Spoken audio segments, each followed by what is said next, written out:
ఈ ఫంక్షన్ నాకు చాలా స్పెషల్. ఎందుకంటే నాకు థ్యాంక్స్ మీట్ అని నచ్చింది. ఎందుకంటే నాకు బాగా ఇష్టమైన పని థ్యాంక్స్ చెప్పుకోవటం. నాకు ఫస్ట్ అంటే నాకు యంగ్ టైగర్ కాదు, నాకు ఆయన యంగ్ బ్రదర్. నాకు అన్నయ్య పిలుస్తాను కానీ నాకంటే చాలా చిన్న ఆయన. ముందు ఈ కథను నమ్మి కథ చెప్పంగానే ఈ కథకి ఆయన ఇచ్చిన ఎగ్జైట్మెంట్ వేరు. నాకు ఫస్ట్ డే. సో అక్కడ మొదలైంది ఈ జర్నీ. కథ విన్న రోజు ఇది కొడతాం, ఇది చాలా మంచి కథ, ఇది చాలా పెద్ద స్థాయికి వెళ్తా శివ అని చెప్పి 2 ఏళ్ళ నుంచి నాకు ఇదే ఎగ్జైట్మెంట్. అంటే ఎక్కడో ఒక చోట చిన్న భయము, ఏదో డౌట్లు. ఎవరన్నా యాక్టర్స్కి ఏదన్నా డౌట్ వస్తే మేము చెప్పాలి. అలాంటిది అందరికంటే ఈ సినిమాని ఎక్కువ నమ్మింది అన్నయ్య ఎన్టీఆర్. ఇది ఇంత పెద్ద విజయం వెనక ఫస్ట్ మీ నమ్మకం. తర్వాత ఈ కథ, ఈ సినిమా ఈ స్థాయికి వెళ్ళటానికి కారణమైన మా మోహన్ లాల్ గారు.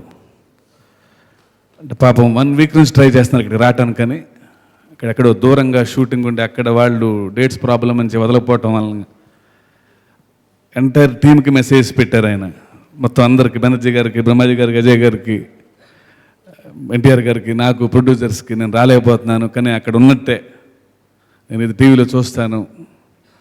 నా తరపు నుంచి కూడా తెలుగు సినీ ప్రేక్షకులకి, మీడియాకి, మోహన్ లాల్ గారి గురించి అంత ప్రొజెక్ట్ చేసినందుకు మీడియాకి, ఆడియన్స్కి స్పెషల్ థ్యాంక్స్ చెప్పమని పర్సనల్గా అందరిని రిక్వెస్ట్ చేశారు. సో ఆయన తరఫున తెలుగు సినీ ప్రేక్షకులకు, మీడియా మొత్తానికి ఆయన తరఫున ఫస్ట్ థ్యాంక్స్ చెప్పుకుంటున్నాను. అండ్ ఇంకో జైంట్ మా టీంలో తిరుగు గారు కూడా ఇక్కడ లేరు. ఈ సినిమాని ఇంత అందంగా చూపించినందుకు చాలాసార్లు చెప్పిన, ఎన్నిసార్లు చెప్పినా బోర్ కొట్టదు నాకు థ్యాంక్ యూ అనేది. బట్ తిరుగు గారు ఎక్కడున్నా సరే మీరు చెన్నైలో ఇది ఫంక్షన్ చూస్తూ ఉంటారు అనుకుంటున్నాను నేను. But special thanks from the bottom of my heart for making Janata garage look so beautiful and so intense. తర్వాత మా జనతా సైన్యం, మా మెకానిక్స్, అంటే ఎన్టీఆర్ గారు, మోహన్ లాల్ గారు ఎంత ఇంపార్టెంట్ ఈ కథకి, ఆ సైన్యం అంత ఇంపార్టెంట్. మా అజయ్, మా బ్రహ్మడు, మా బెన్నీ, జాన్, అరవింద్, సంతోష్ ప్రాణం పోసారు. ఫ్రేమ్ పెడితే నేను సినిమా చూసినట్టే ఉండేది రోజు వాళ్ళ మీద. నిజంగా జనతా గ్యారేజ్ అనేది ఒకటి ఉంది, వీళ్ళు అందులో మెకానిక్స్, వీళ్ళు ఇలా రిపేర్లు చేస్తారు బళ్ళు, మనుషుల్ని అని అనిపించేది నాకు షూటింగ్ అప్పుడే. వీళ్ళందరూ అలా ఉండబట్టే, అలా చేయబట్టే జనతా గ్యారేజ్ ఇంత పెద్దయింది ఇవాళ. అండ్ థ్యాంక్ యూ జనతా. జనతా అనకమాలు మీరు చాలా ఇంపార్టెంట్ మీరు. అండ్ మా దేవి గారు కథ చెప్పినప్పటి నుంచి అంటే ఎన్టీఆర్ గారు ఎంత ఎగ్జైట్మెంట్ ఇస్తారో మళ్ళీ అంత ఎగ్జైట్మెంట్ ఇచ్చేది మళ్ళా మా దేవి. కథ విన్న రోజు ఆపి సీన్ బై సీన్ విని రికార్డ్ చేసుకుంటూ ఏముంది సార్ అంటా ఉంటే మనకి ఇంకా ఎగ్జైట్మెంట్ వస్తుంది. అంత పాజిటివ్ టీం నా పక్కన ఉంటాం. అందుకే దేవి గారితో నా ట్రావెల్ ఇంత బాగుంటుంది. దేవి గారు సినిమాకి ఇంకా చాలా పెద్ద రేంజ్ మ్యూజిక్ ఇస్తూ నా సినిమాకి సక్సెస్కి ఎంత దోహదపడుతున్నారు మీరు. Thank you very much sir. మా రామ్ జోగే గారు కథ నేను ఎంత రాస్తానో పాట అంతా రాస్తాడు ఆయన పోటీపడి. అది రామ్ జోగి లక్షణం. సినిమాకి పోటీ పెరుగుతుంది నాకు, రామ్ జోగికి, నువ్వా నేనా అన్నట్టు. అంటే కథతో పాటు పాటలు ఎంత ఇంపార్టెంటో ఆ స్థాయిని పెంచిన రచయిత రామ్ జోగయ్య. అంటే పాటలు అంటే ఏదో ఒక మ్యూజిక్ వినడానికి బాగుంటే ట్యూన్ సరిపోతుంది అనుకుంటే ఆ పాటకి సాహిత్యంతో ప్రాణం పోసే మనిషి. సో ఫస్ట్ డే నుంచి అందుకే పార్ట్ టైంలో కాకుండా సినిమా కథ ఒకే రోజు నుంచి ఎండింగ్ వరకు కొన్నిసార్లు ఒక మాంటేజ్ సాంగ్ అయితే చిన్న ఎడిటింగ్ రూమ్కి వచ్చి మాంటేజ్ చూసి దాన్ని బట్టి ఇన్స్పైర్ అయ్యి సాహిత్యం రాయగల రైటర్ ఆయన. అంటే అంత పర్సనల్గా ఎక్సర్సైజ్ చేసి, అంత హోంవర్క్ చేసి సినిమాకి అంత ప్రాణం పోస్తాడు. అంత ఇష్టం సినిమా అంటే, పాట అంటే అంత ఇష్టం, కథ అంటే అంత ఇష్టం. థ్యాంక్ యూ రామ్ జోగి గారు, మా ప్రకాష్ గారు. ఫస్ట్ కథ చెప్పినప్పుడు జనతా గ్యారేజ్ అన్నప్పుడు అర్థమైపోయింది అంటే జనతా గ్యారేజ్ ఇంపార్టెంట్ అని.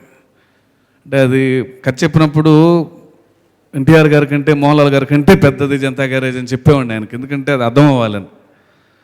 సో అది సినిమా అయ్యే వరకు అది గుర్తుంచుకొని జనతా గ్యారేజ్ ఒక క్యారెక్టరు వీళ్ళంత పెద్దగా ఉండాలి గ్యారేజ్ అని చెప్పి దాన్ని ఆయన చేసిన విధానం కానీ సాంగ్స్ కానీ ఎక్స్ట్రాడినరీగా చేశారు. ఫుల్ సినిమా వేరే సినిమా ఆల్మోస్ట్ చేయకుండా నాతో పాటే ఈ సంవత్సరం ట్రావెల్ అయ్యారు. థ్యాంక్ యూ ప్రకాష్ గారు, థ్యాంక్ యూ వెరీ మచ్. ఇంకెవరినన్నా మర్చిపోయి ఉంటే క్షణం క్షమించండి. చంటి గారు, సార్ చంటి గారి గురించి ప్రతి ఇంటర్వ్యూలో మాట్లాడుతున్నా ఆయన మాట ఇక్కడ చాలా తక్కువగా చెప్పారు ఒక మాట. ఇంకా ఆయనలో ఒక స్పెషాలిటీ ఉంది. నిన్నే ఒక ఇంటర్వ్యూలో ఎవరు అడిగారు, సినిమా స్క్రీన్ ప్లే అంత బాగుంది కదండి, అది చిన్న ఎడిటింగ్లో ఏమి లేపినట్టు లేవు కదా ఇలా సీన్లన్నీ యాస్టీజ్గా ఉంచారా అని. చంటి గారి గొప్పతనం ఏంటంటే నేను సీన్ రాసుకున్నప్పుడు కొన్ని 4-5 మంచి మాటలు ఉంటాయి సీన్లో, అందులో నాకు కూడా తెలియదు. నేను వెళ్ళి ఆయన ఎడిటింగ్ చేసిన తర్వాత రెండు మాటలు లేపేస్తారు. సో సీన్ నేను ఇదే కదా రాసింది అనుకుంటా. నేను బయటకు వెళ్ళిపోయిన తర్వాత మా అసిస్టెంట్ చెప్తాడు, లేదు 2 మాటలు లేపేశారని. అంటే ఆ 2 మాటలు లేకపోయినా సరే అదే ఫ్లో ఉంటుంది, అదే అర్థం ఉంటుంది అని చెప్పి ప్రతి సినిమాకి నాకు కొత్త నేర్పుతున్నారు చంటి గారు. మా చంటి గారు లేకపోతే ఈ సినిమాలు ఇంత విజయం కావు. దీనికంటే ఒక గొప్ప గిఫ్ట్ ఏంటంటే నాకు శివ ఇచ్చింది. సెప్టెంబర్ 1 ఈ చిత్రం విడుదలవ్వడం జరిగింది. సెప్టెంబర్ 2 మా అమ్మగారిది మా నాన్నగారిది పుట్టినరోజు. 60 నిండినాయి వాళ్ళిద్దరికి. ఈ చిత్రంతో 12-13 ఏళ్ళ నా తపన వారికి తెలియచేద్దామనే నా ఒక సంకల్పాన్ని ఈ రూపంలో నాకు ఈ జనతా గ్యారేజ్ ద్వారా నాకు అందించిన శివాకి ఆ జన్మాంతో రుణపడిపోయి ఉంటాను. Thanks a lot Shiva for